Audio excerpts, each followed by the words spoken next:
Praise the lord. ప్రభునందు ప్రియ దేవుని బిడ్డలారా, మీకు అందరికీ శుభాలు. మీరు బాగున్నారా? నేటి దేవుని వాగ్దానం మనందరి కొరకు విలాప వాక్యముల గ్రంథం 1వ అధ్యాయం 20వ వచనం. యెహోవా దృష్టించుము, నాకు ఇబ్బంది కలిగెను.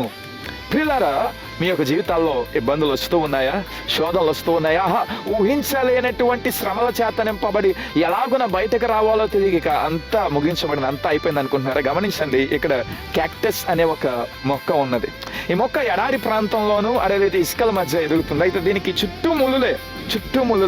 అయితే ఈ ముళ్ళులు ఈ మొక్క చచ్చిపోకుండా కాపాడుతుంది తెలుసా?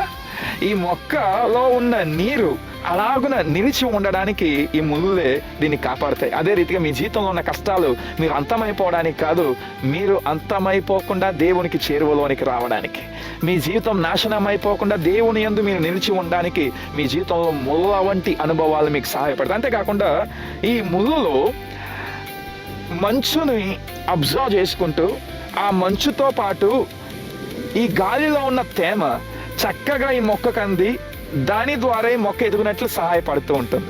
సో అదే రీతిగా మన జీవితంలో వస్తున్న కష్టాలు మనలను దేవునికి దూరం చేయడం కాదు, దేవునికి దగ్గర చేస్తూ మనల్ని జీవముతో నింపడానికి ఉపయోగకరంగా ఉంటాయి. అందుచేత కష్టములు మనను ఎప్పుడు నాశనం చేయడానికి కాదండి, కష్టాలు మన మంచికే. మనము కష్టములను చూచి యేసే దగ్గర నుంచి పారిపోకూడదు. కష్టములను చూచి యేసే చేరువలోనికి మనం వచ్చి ఇంకా దగ్గరగా యేసేను మనము కలిగిన వారిగా ఉండి ఆయన సన్నిధిలో నివాసం చేస్తే ఆయన ఖచ్చితంగా మనకు విజయాన్ని ఇస్తారు. నేడు చాలా మంది ప్రజలు కష్టములు చూచి, భయము చూచి, ఆర్థిక పరిస్థితులు దిగజారిపోవటం చూచి, కుటుంబంలో నిర్వీర్యం అవుతున్న పరిస్థితులను చూచి యేసే దగ్గర నుంచి విడిచి వెళ్ళిపోతున్నారు. గమనించండి, ఈ ముళ్ళులు గనక ఈ యొక్క మొక్కకు లేకపోతే ఈ మొక్కకు జీవం లేదు.